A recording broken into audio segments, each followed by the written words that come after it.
નમસ્કાર, હું Rinku Prajapati public Indian ન્યૂઝમાં આપનું સ્વાગત કરું છું। શરૂઆત કરીએ આજના સમાચારની।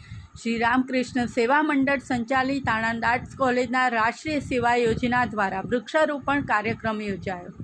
શ્રી રામકૃષ્ણ સેવા મંડળ સંચાલિત આણંદ આર્ટ્સ કોલેજના રાષ્ટ્રીય સેવા યોજના દ્વારા કોલેજના આચાર્ય ડૉક્ટર મનોજભાઈ પટેલની અધ્યક્ષતામાં એક વૃક્ષ માતાને નામે કાર્યક્રમ અંતર્ગત કોલેજ કેમ્પસમાં અતિથિ વિશેષ તરીકે નમ્રતાબેન ઇટાલિયા, નાયબ વન સંરક્ષક, સામાજિક વનીકરણ વિભાગ આણંદ અને સમગ્ર કોલેજ પરિવાર, એનસીસી અને એનએસએસના વિદ્યાર્થીઓ તેમજ અધ્યાપકગણ તથા અન્ય મહેમાનોની ઉપસ્થિતિમાં વૃક્ષારોપણ કરવામાં આવ્યું હતું।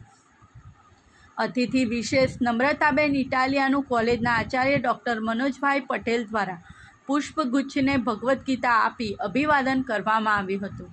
તેમજ હું માતાના નામે એક વૃક્ષ વાવીશ અને તેનું જતન કરીશ તેવી પ્રતિજ્ઞા લેવામાં આવી હતી। આ કાર્યક્રમમાં મોટી સંખ્યામાં એનસીસી તથા એનએસએસના વિદ્યાર્થીઓએ ઉત્સાહભેર ભાગ લીધો હતો અને વૃક્ષો વાવ્યા હતા।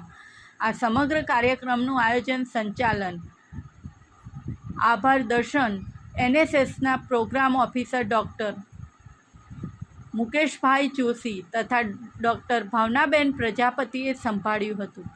આ સાથે આજના સમાચારને અહીં સમાપ્ત કરીએ છીએ।